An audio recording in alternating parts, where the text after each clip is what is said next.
Greetings, greetings, greetings. How is everyone today? I hope that you are living your best life in the way that you choose to live it. I'm just popping on for a quick minute. I went for my meditative walk this morning and I had some thoughts that I wanted to share, that I wanted to document. When I started my walk, I had so many thoughts flowing through my head. um, Thoughts of lack, thoughts of limitations, thoughts of struggle. And in the midst of thinking about all these different things that did not feel good, I remembered that I have control of my thoughts, that my thoughts do not control me.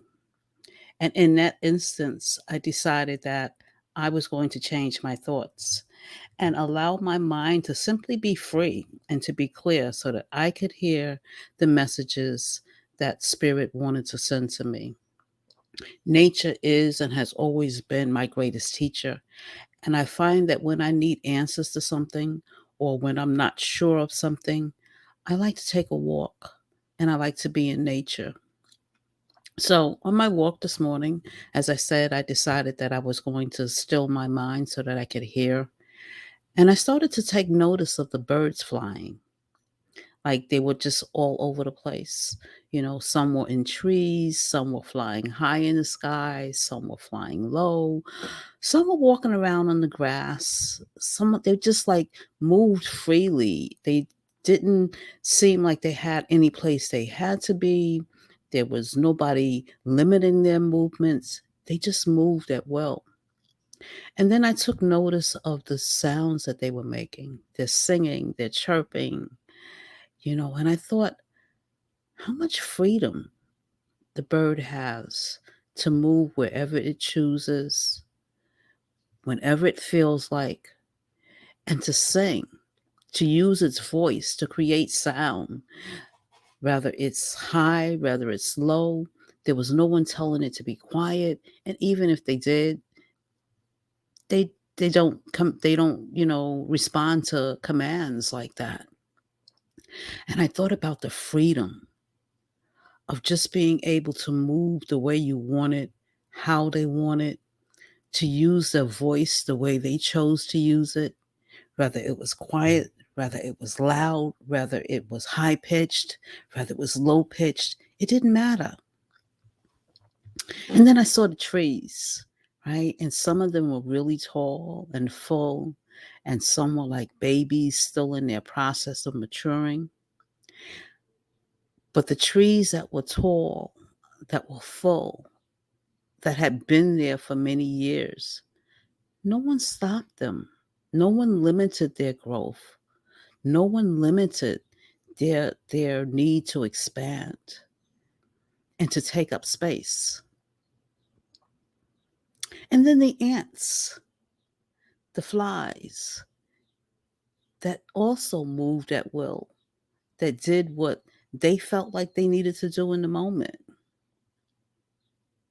And then I thought about the ocean, the expansiveness of the ocean, the roar of the ocean.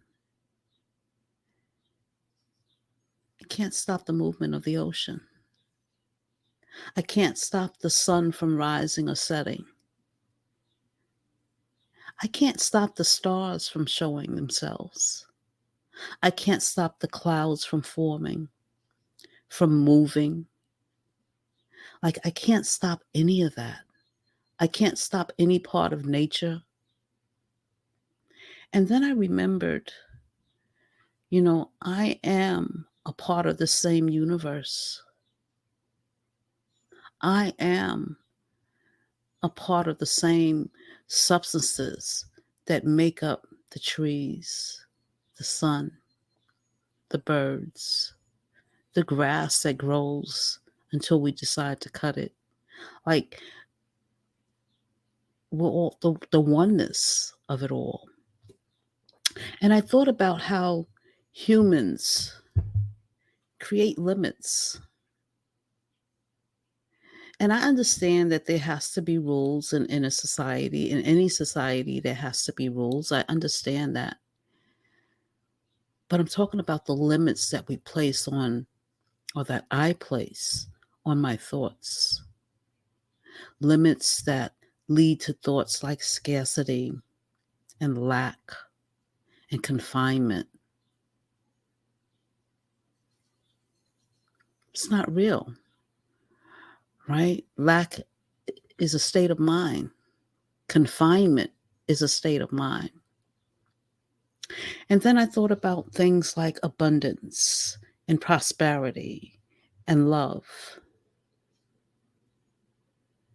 And then I thought about the illusions, right? What's real and what's an illusion?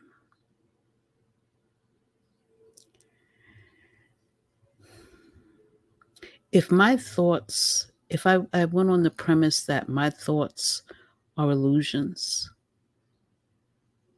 and if scarcity, or having a mindset of scarcity and lack, was an illusion, it stands to reason that thoughts of abundance, prosperity, and love are also illusions. Because what's real, right? What's really real? But if both sets of thoughts are an illusion, then why not choose the illusion that makes me feel expansive, that makes me feel attractive, that makes me feel love?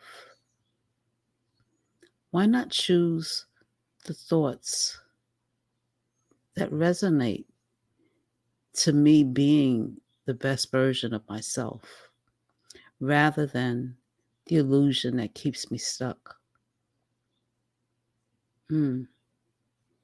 Thoughts of the universe, thoughts of nature. There's so many lessons in nature. If we just take the time to look at it, to really listen to what is being said. Our ancestors did that.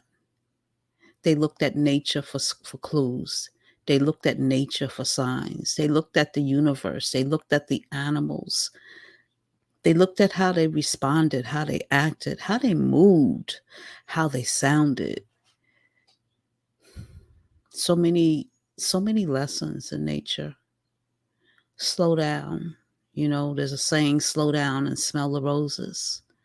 Slow down and take note. Just my ramblings for the day. Enjoy.